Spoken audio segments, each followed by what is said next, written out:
السلام عليكم ورحمة الله.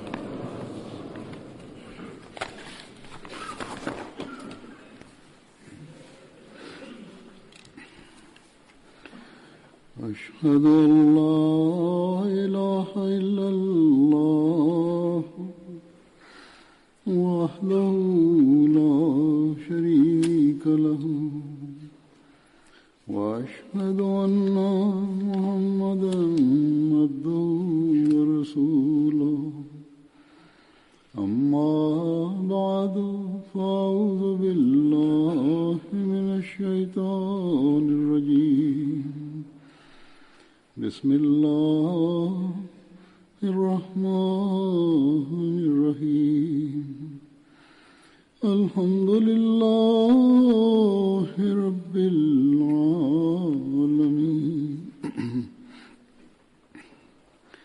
الرحمن الرحيم مالك يوم الدين إياك نعبد وإياك نستعين اهدنا الصراط المستقيم صراط الذين أنعمت عليهم غير المغضوب عليهم ولا الضالين.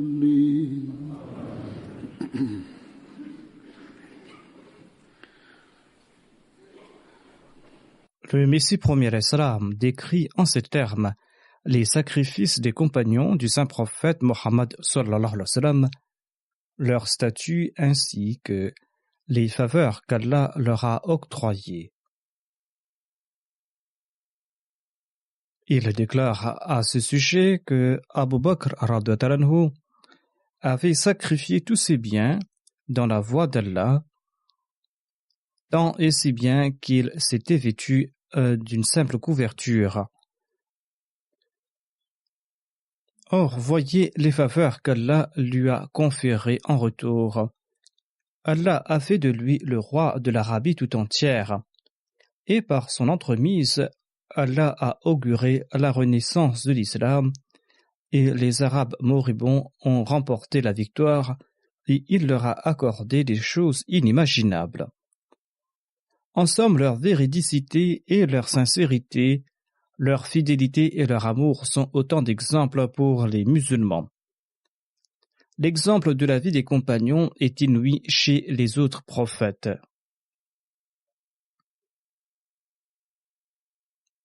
Le Messie premier d'Islam déclare: tant que l'homme ne se présente pas à Dieu en ayant abandonné ses désirs et ses ambitions personnelles, il ne pourra rien obtenir.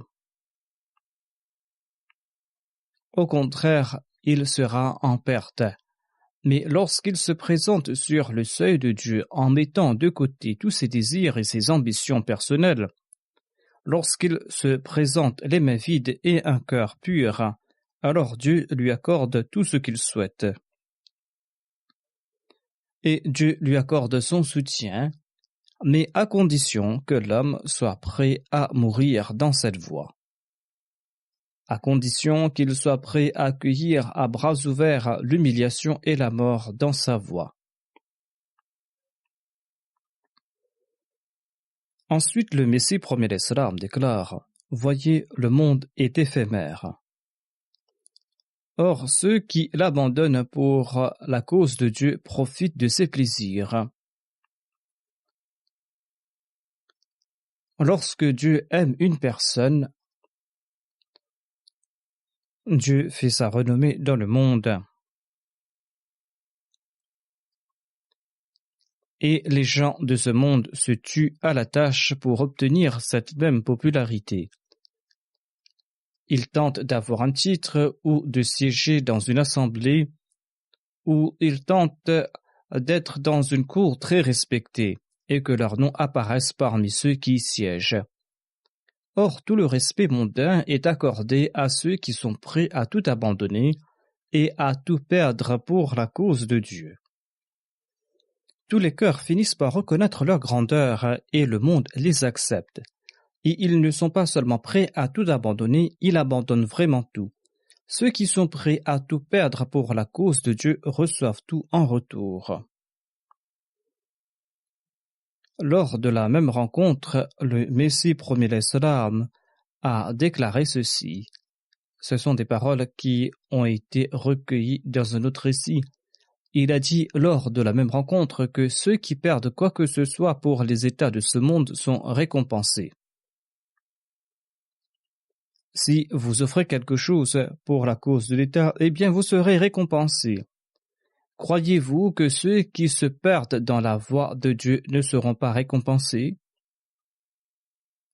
Le Messie promet l'Islam ajoute: ils ne meurent pas tant qu'ils n'ont pas reçu ce qu'ils avaient offert dans la voie de Dieu, car Dieu ne garde aucune dette.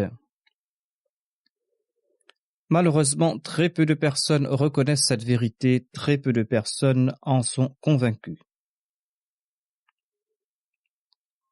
Nous voyons des exemples glorieux de fidélité, de sincérité, des exemples qui nous laissent bouche bée. Le pouvoir sanctifiant du saint prophète Mohammed sallallahu alayhi wa sallam a changé la direction de l'amour d'antan de ses compagnons.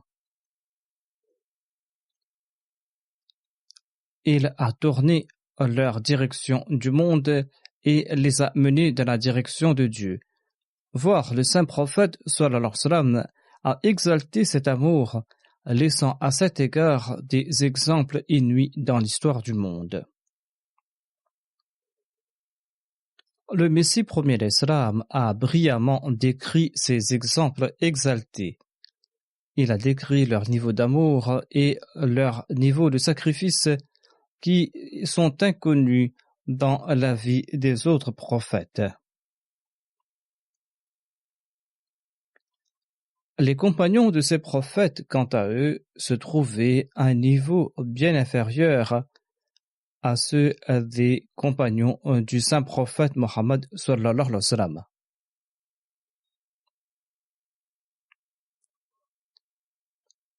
Ces compagnons du saint prophète Mohammed lui s'étaient entièrement débarrassés de leurs désirs égoïstes. Ils ont mené une vie consacrée uniquement à la quête du plaisir divin avec le cœur pur. Quand on agit de la sorte, l'on reçoit de la part de Dieu d'innombrables faveurs. On reçoit d'innombrables faveurs en retour. Et d'ailleurs, la vie de ses compagnons du saint prophète Mohammed lui en est témoin.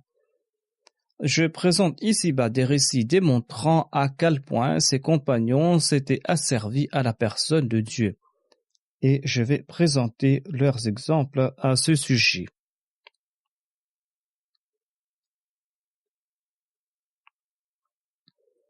Abad bin Bashar était un compagnon ansari. Il était de Médine et il tomba en martyr dans la fleur de l'âge alors qu'il n'avait que 35 ans. Aïcha radhiyallahu anha relate dans un récit la manière dont il rendait culte à Dieu et la manière dont il récitait le Saint-Coran.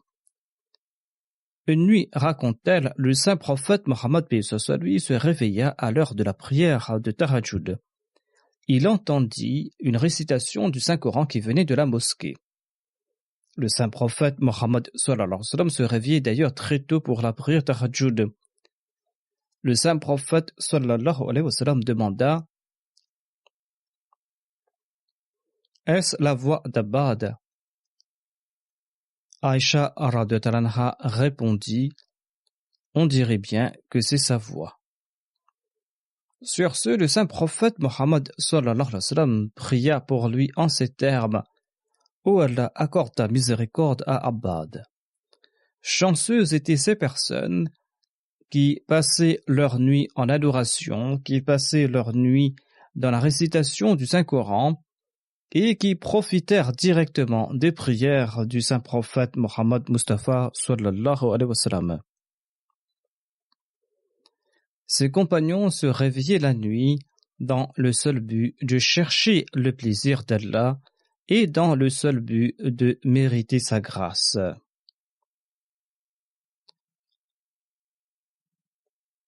Abad était certain de tomber en martyr en raison d'un rêve.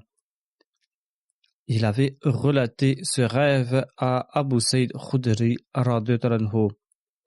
Ce dernier déclare que Abad lui a relaté ceci: j'ai vu en songe que le ciel s'était fendu et que j'y suis monté et le ciel s'est recollé par la suite. Ce rêve m'a convaincu que je vais mériter le statut de martyr. Je suis convaincu à ce propos.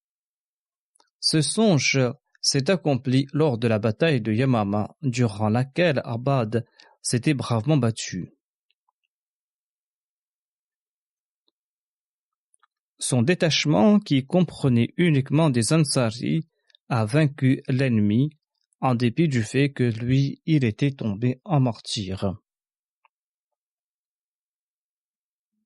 Abu Saïd Khudri radhiyallahu anhu relate que l'on ne pouvait pas reconnaître Abad suite aux blessures d'épée qu'il avait reçues au visage. On put le reconnaître grâce à une marque qu'il avait sur le corps.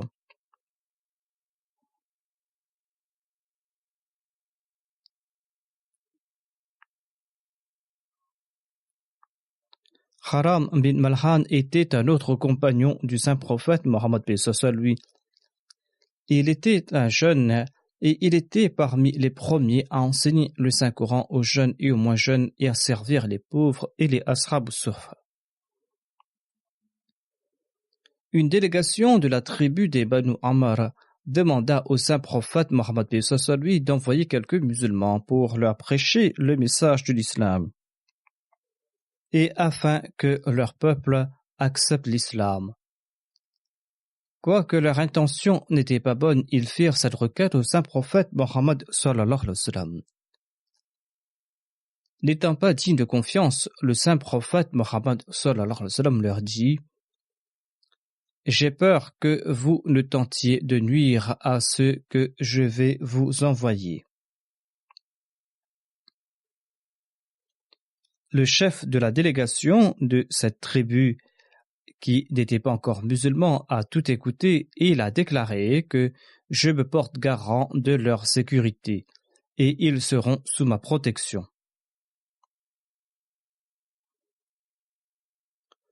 C'est ainsi que le saint prophète Mohammed sallallahu alayhi wa sallam leur envoya cette délégation avec Haram bin Malhan à leur tête.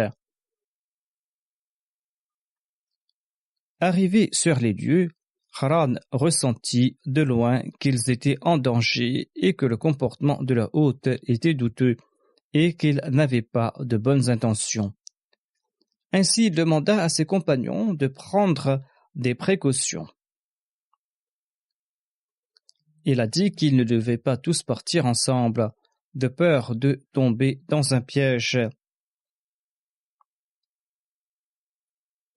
Il dit à ses compagnons: restez ici et je vais me rendre auprès de la tribu avec l'un d'entre vous. S'ils nous ont bien traités, eh bien, vous pouvez venir. Et s'ils nous attaquent, eh bien, prenez la décision appropriée. Prenez la décision de retourner, de prendre les armes ou de rester sur place.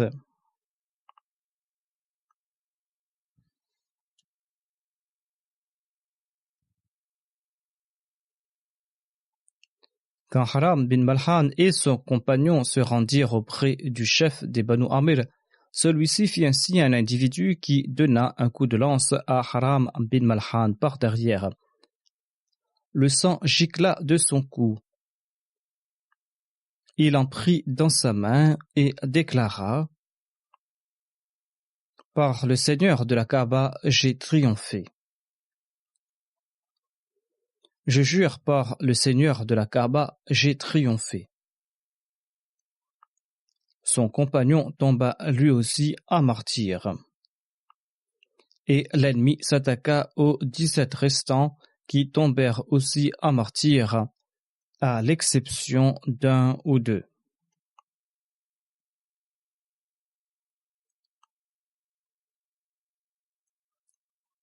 Quand les assaillants étaient en train de les tuer impitoyablement en les ayant leurrés, les musulmans prièrent en ce sens: « Oh Allah, accepte notre sacrifice et informe le saint prophète sallallahu alayhi wa sallam de notre condition. »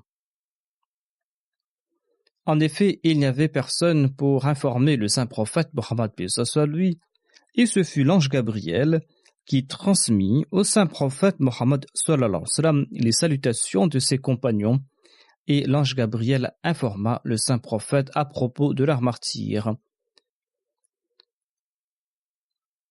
Le saint prophète Mohammed sallallahu alayhi wa sallam a informé ses compagnons à propos du martyre de ces 17 personnes. Et le saint prophète Mohammed sallallahu alayhi wa sallam en fut grandement attristé. Et pendant 30 jours, il pria pour qu'Allah châtie ceux qui furent coupables de cette abomination. Le saint prophète Mohammed sallallahu alayhi wa sallam conféra à ces martyrs un éminent statut.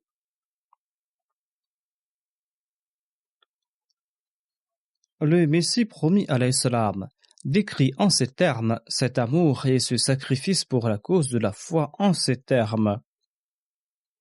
Il déclare: l'amour accomplit des miracles. L'amoureux est prêt à tout endurer pour son bien-aimé. Le Messie premier a cité un exemple de ce bas monde. Il y avait une femme qui tomba amoureuse d'un homme qui l'a maltraitée. Elle était maltraitée, mais elle disait toujours qu'elle tirait plaisir de ses tourments. Le Messie promis alayhi salam explique que les gens de ce bas monde tirent plaisir des souffrances qu'ils endurent pour un amour mensonger, un amour qui est terni d'immoralité et de perversité. Si telle est la situation des gens de ce bas monde, eh bien, imaginez le plaisir que tire celui qui endure 1001 tourments en se vouant corps et âme à Dieu et en se sacrifiant sur son seuil.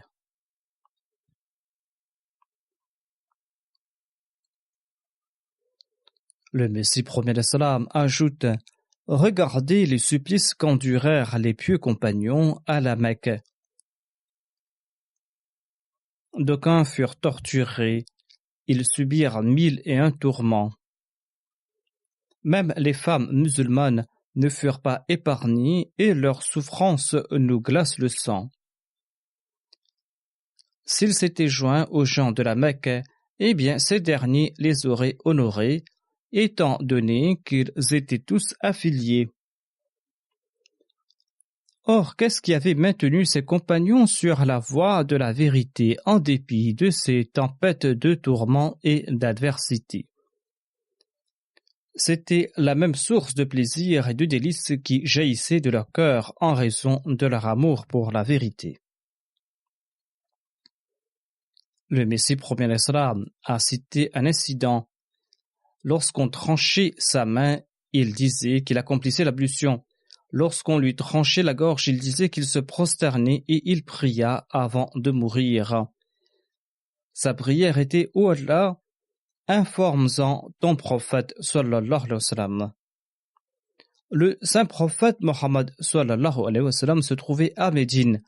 L'ange Gabriel se présenta et le salua. Le saint prophète sallallahu alayhi wa sallam répondit à ses salutations et il prit connaissance du tragique événement. Ayant goûté aux délices de la rencontre avec Dieu l'exalté, l'on est prêt à mourir écrasé comme un vil insecte. À l'instar de ce compagnon qui déclara qu'il avait rencontré le Dieu de la Kaaba. En somme, il avait atteint l'apogée de l'amour. Le Messie premier l'Islam ajoute: les pires tourments sont pour le croyant chose facile à endurer, sont si distinctifs et qu'il est prêt à mourir. Si l'on demande à quelqu'un de se convertir au christianisme ou d'être prêt à mourir, il faudra écouter le cri de son âme. offre-t-il sa tête au sabre ou préfère-t-il embrasser la foi chrétienne? S'il est prêt à mourir, il est un véritable croyant, sinon il est un mécréant. Ces adversités qui frappent le croyant recèlent des délices cachés. Si cela n'était pas le cas, pourquoi donc les prophètes ont-ils enduré toute une succession de malheurs?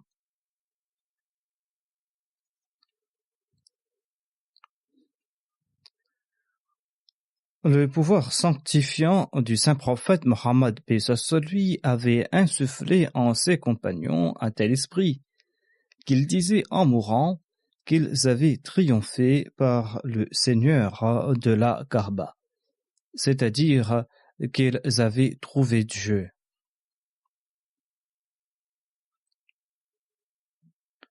Or, c'étaient des gens qui accomplissaient des bonnes œuvres. Ils étaient prêts à se sacrifier face aux exactions. Ce n'étaient pas des personnes qui sont dans cette catégorie de ceux qui aujourd'hui commettent des atrocités pour ensuite annoncer qu'ils sont des martyrs ou qu'ils iront au paradis. Ces compagnons du saint prophète Mohammed paix sur lui ont combattu ces injustices et ils n'étaient pas de ceux qui attisaient l'injustice. Abdullah bin Amr était un compagnon ansari et l'on rapporte que, en partance pour la bataille d'Uhud, il informa son fils qu'il serait le premier à tomber en martyr. Il l'avait peut-être vu dans un rêve où Dieu lui en avait informé. Il conseilla ceci à son fils: prends soin de tes sœurs et rembourse l'emprunt que j'ai fait à un juif lorsque tu récolteras les fruits de mes dattiers. Tel était son amour pour Allah, telle était sa taqwa, telle était sa pureté et son respect des droits d'autrui. En se rendant sur le champ de bataille, il ne se souciait pas de sa vie. Au contraire, il était content d'être le premier à tomber en martyr. Il ne s'inquiétait pas du fait qu'il laissait derrière lui des filles qui étaient encore jeunes. Il ne se souciait pas de leurs droits. Il plaça sa confiance en Allah pour ce qui est de leurs droits et il conseilla son fils de s'en acquitter, étant donné qu'il serait le chef de la famille. Et il demanda à son fils de s'occuper de ses sœurs. Il l'informa aussi qu'il n'aurait pas à rembourser sa dette de sa poche. Son fils n'aura qu'à prélever la somme du revenu de son verger lorsque son verger va rapporter des fruits. Ainsi, il n'aurait pas à débourser cette somme de sa poche.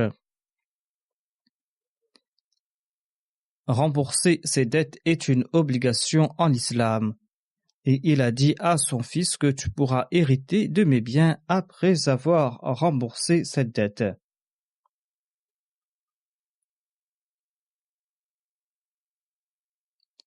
La première chose, c'est que tu dois rembourser cette dette. Le récit suivant met en exergue les faveurs qu'Allah octroya à Abdullah suite à son martyre. Il dit dans un récit que, en voyant la tristesse de son fils, le saint prophète Mohammed sallallahu alayhi wa sallam lui présenta ses condoléances, et le saint prophète paix sur lui déclara: Je souhaite te donner une bonne nouvelle.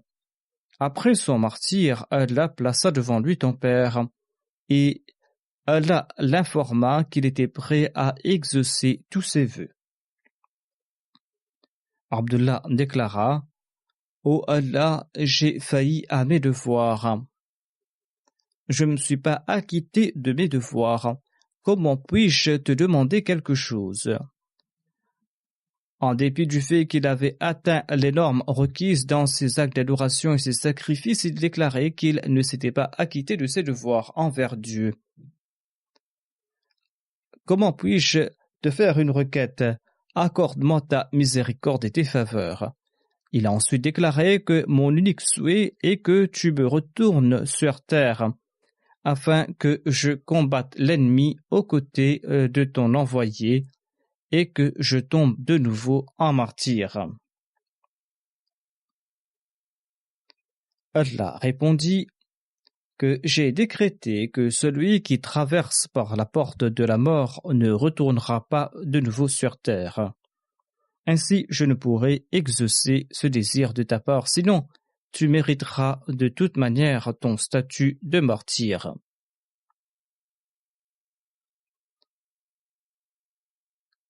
Amr bin Jammu souhaitait se sacrifier et il souhaitait aussi tomber en martyr. Il dit qu'il boitait en raison d'un mal qu'il souffrait, et il en souffrait beaucoup. Et c'est d'ailleurs la raison pour laquelle ses fils l'empêchèrent de participer à la bataille de Badr. Quand des ennemis se réunirent à Uhud pour lancer leurs assauts contre les musulmans, eh bien Amr bin Jammu dit à ses fils « Faites ce que bon vous semble. Moi, je ne vous écouterai pas et je participerai certainement à la bataille. » Ainsi, il expliqua au saint prophète Mohammed paix soit lui qu'il souhaitait participer à la bataille et que ses fils l'empêchaient de le faire parce qu'il souffrait du pied. Il déclara « Je jure par Allah que je vais participer dans cette bataille. Je jure par Allah qu'il exaucera certainement mon souhait et qu'il va me conférer le titre de martyr. Et que j'entrerai au paradis grâce à mon pied boiteux. » Le saint prophète sallallahu alayhi wa sallam lui répondit « Le djihad ne t'est pas obligatoire en raison de ton handicap, mais si tu le souhaites autant, eh bien tu pourras y participer. » Et il demanda à ses fils de le laisser participer à la bataille. C'est ainsi qu'Amr participa à la bataille et il pria en ces termes « Ô Allah, accorde-moi le martyr et fasse que je ne retourne pas déconfit à la maison. » Et son souhait fut exaucé et il tomba sur le champ de bataille. Ainsi, tous ses compagnons débordaient de foi et de certitude. Tous ses compagnons étaient à tout instant prêts à offrir le sacrifice de leur vie à Dieu. Ils étaient toujours prêts à faire montre de sincérité et de fidélité à l'égard de la personne de Dieu. Abu Talha était un compagnon Ansari et il était un archer émérite. Lors de la bataille de Badr, il fit preuve de son savoir-faire. Le saint prophète Mohammed sallallahu alayhi wa sallam ordonna aux autres soldats musulmans de placer des flèches devant Talha, car Talha allait lancer rapidement et avec une grande précision. Ainsi, lors de la bataille d'Uhud, Talha se plaça en bouclier devant la personne du saint prophète Mohammed sallallahu alayhi wa sallam et il tint sa main devant son visage béni afin de protéger le saint prophète Mohammed sallallahu alayhi wa sallam. C'est ainsi que Abu Talha démontra sa bravoure et son courage. Sans aucune peur, il se trouvait toujours à l'endroit le plus périlleux sur le champ de bataille. Il se trouvait dans ces endroits les plus dangereux tout simplement parce qu'il voulait combattre ses ennemis qui souhaitaient détruire l'islam. Il se battait afin d'établir la paix dans le monde. Ses compagnons n'étaient pas coupables d'exaction. Ils n'avaient pas lancé leurs attaques en premier, mais quand l'ennemi a lancé ses assauts, ils n'ont pas fait preuve de lâcheté, bien au contraire, leur bravoure a brillé. Ils ont usé de toutes leurs aptitudes afin de mériter le plaisir divin. Le Messie premier salam déclare que ce qui vient de la part d'Allah existe pour toujours. Les moyens matériels n'ont aucune importance. Allah affirme que celui qui marchera sur sa voie recevra d'innombrables faveurs. Celui qui parcourt la voie de Dieu avec de nobles intentions sera accompagné d'Allah. Même lorsqu'il est malade, il sera guéri. Voyez les exemples des compagnons du saint prophète Mohammed paix soit sur lui. Ces compagnons étaient les reflets des exemples des prophètes divins. Allah aime les œuvres. Or, ces compagnons ont offert leur vie à l'instar des chèvres. Ces compagnons sont le reflet de la champarde de la vie des prophètes existants depuis le prophète Adam. Ils sont donc le reflet de la forme des prophètes depuis le prophète Adam, selon l'histoire de notre religion. Le Messie promet le salam ajoute: Or, les compagnons l'ont présenté au monde et l'ont fait briller. Ces compagnons ne se sont pas contentés d'en présenter un aspect théorique. Par leurs actions, ils l'ont fait briller. Ils ont montré ce que sont la sincérité et la fidélité. Voyez ce qu'a dû endurer Jésus.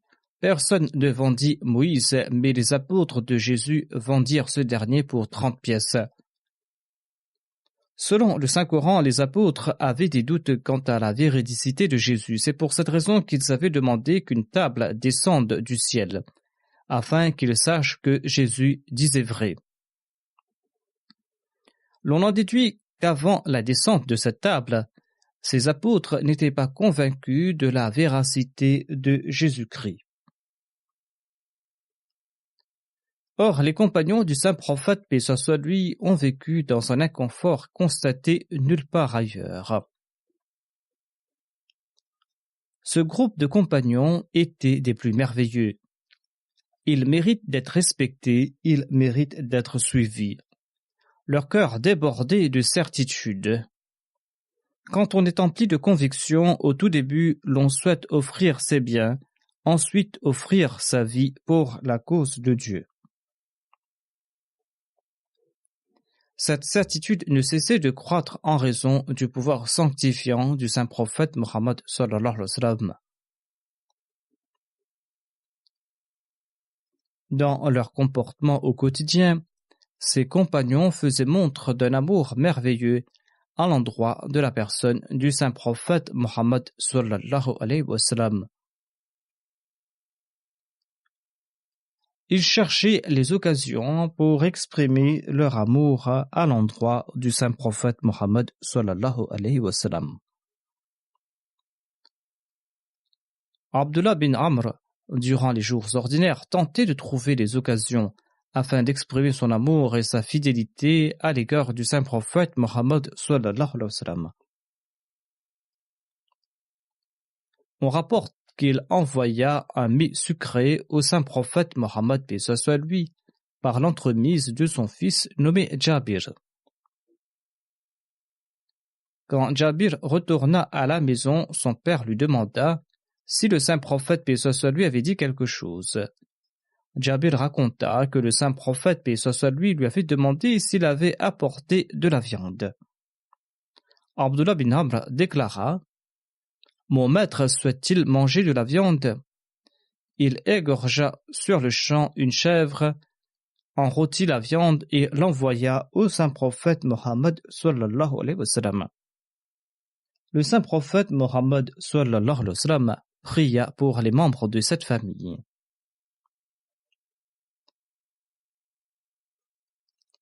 Les compagnons rencontraient de grandes difficultés à prêcher le message de l'islam à leurs proches au tout début. Si le fils s'était converti, mais pas le père, eh bien cela engendrait des difficultés. Si un homme ou une femme de condition modeste embrassait l'islam, ses proches qui étaient plus influents le ou la tourmentaient ou exprimaient leur mécontentement.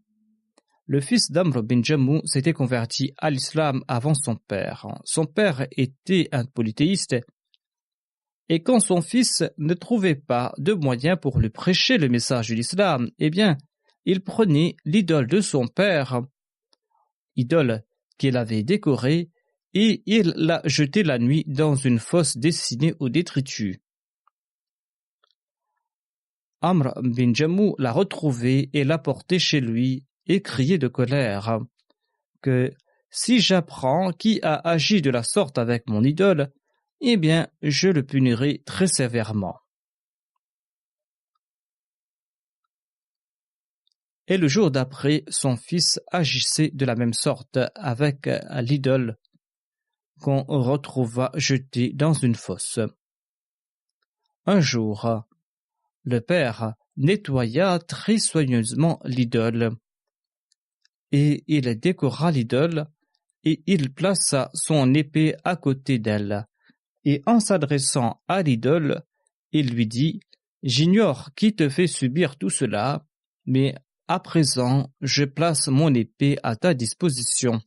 Désormais tu pourras te défendre. » Le lendemain, il s'aperçut que l'idole avait de nouveau disparu lorsqu'il se mit à la chercher.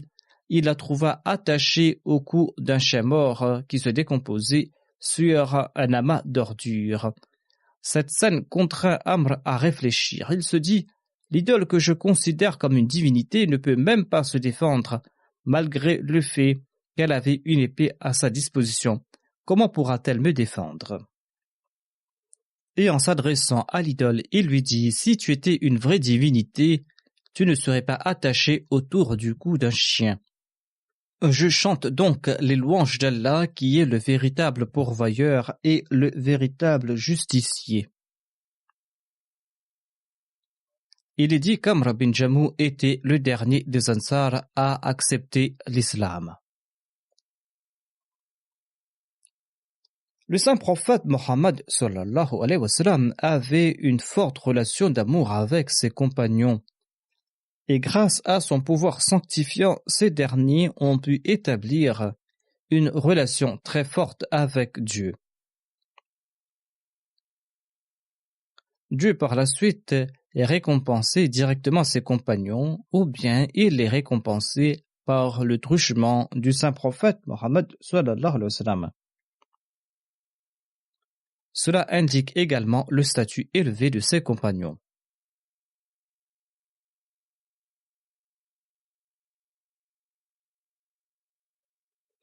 Ubay bin Ka'b avait une relation particulière avec Allah l'exalté. Selon le recueil Bukhari, on trouve mention d'une tradition qu'une fois le saint prophète sallallahu alayhi wa sallam lui annonça « Dieu m'a ordonné de te réciter le Saint-Coran ». Le saint prophète annonça à son compagnon que Dieu m'a ordonné de te réciter le Saint-Coran. Ubay bin Ka'b demanda avec étonnement « Allah l'exalté, le maître de l'univers, a-t-il mentionné spécifiquement mon nom en ordonnant que vous me récitiez le Saint-Coran ?» Le saint prophète sallallahu alayhi wa sallam répondit « Oui, il a mentionné spécifiquement ton nom. » Sur ce, Ubay bin Ka'b, emporté par ses émotions, éclata en sanglots. Le saint prophète Mohammed sallallahu alayhi wa sallam lui récita la sourate Al-Bayyina.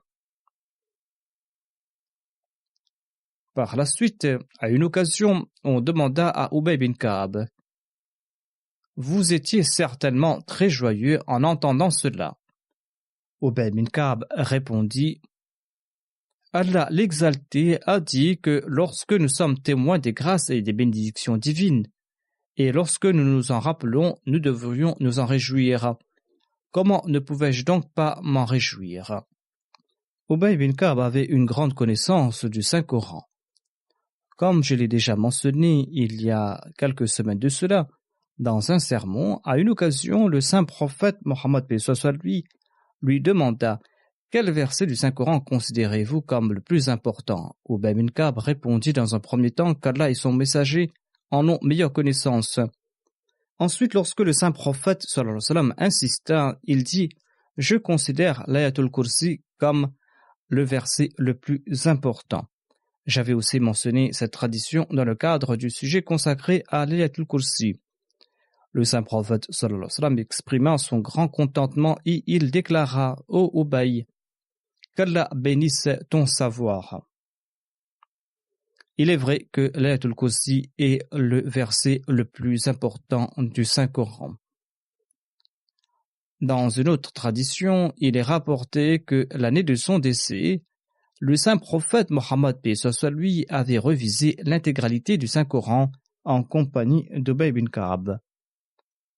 Avec l'approbation de Omar, Ubay enseignait le texte du Saint-Coran et l'exégèse du Saint-Coran. Tels étaient ses compagnons qui s'amélioraient au quotidien pour atteindre de hauts statuts. Le Messie premier Islam déclare: l'amélioration est progressive et c'est pour cette raison que l'évolution des compagnons s'est faite par étapes. Il ajoute: en regardant ses compagnons, le saint prophète Mohammed souhaitait qu'ils atteignent le sommet du progrès. Or, l'apogée de cette évolution était décrétée dans le temps. C'est-à-dire que cela allait se faire graduellement. Finalement, les compagnons ont gagné ce que le monde n'a jamais pu obtenir. Ils ont vu ce que personne d'autre n'a pu voir auparavant. Le Messie premier d'Islam déclare: étudiez l'époque du saint prophète, paix soit lui, et de ses compagnons, et vous constaterez qu'ils étaient des gens fort simples. À l'instar de ce récipient qu'on astiquait et dont on blanchissait le fond, leur cœur était exempt d'immondices de l'âme et leur cœur baigné dans les lumières divines. Ses compagnons étaient en fait les reflets parfaits de l'énoncé coranique Qad aflaha man zakkaha. Ensuite, le Messie premier d'Islam déclare: les compagnons ont fait preuve d'une grande sincérité. Ils ont délaissé l'idolâtrie et le culte des personnes. Ils ont évité l'idolâtrie et ils ont évité d'élever les hommes au rang de divinité et le fait de les aduler, qui est une autre forme d'adoration. En sus de délaisser l'idolâtrie, ils n'étaient plus animés d'aucun désir mondain et ils ont commencé à voir Dieu. Ils étaient passionnément dévoués dans la voie de Dieu au point que chacun d'entre eux était devenu un Abraham. Le Messie premier d'Islam ajoute: le saint prophète Mohammed paix soit lui était tel un corps et ses compagnons étaient tels les membres de son corps. Qu'Allah nous permette de comprendre le statut véritable de ses compagnons du saint prophète paix soit lui et qu'il nous permette de gagner en sincérité en suivant fidèlement leurs pas.